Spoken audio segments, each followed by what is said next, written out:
जय हो छठी मैया, कोटि कोटि प्रणाम। बोलो छठी मैया की जय।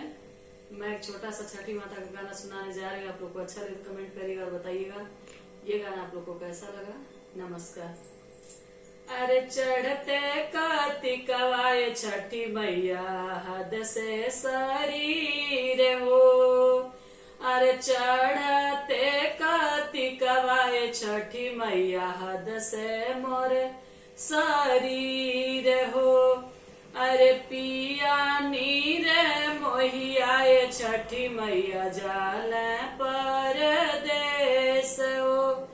अरे पिया नीर मोहियाए छठी मैया जाल परदेस हो।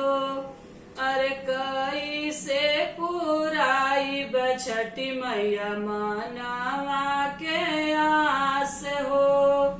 अरे कई से पूरा हुई है छठी मैया मनावा के आस हो।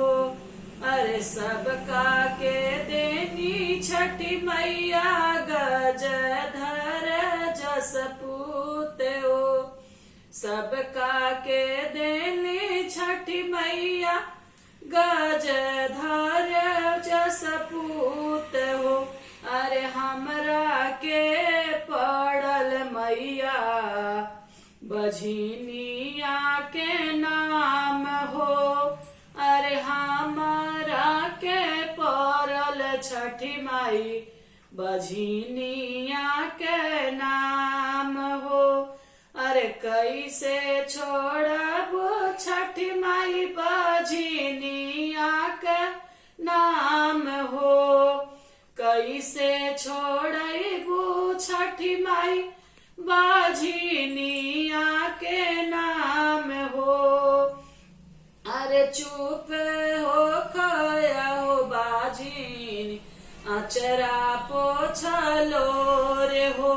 अरे चुप हो खाए बाझिन अचरा पोछलो री हो। अरे तोहरा के देवो बाझिन गजानन जैसन पूत हो। अरे तोहरा के देवो बाझिन कान्हा जैसन पूत हो। जय माता जी।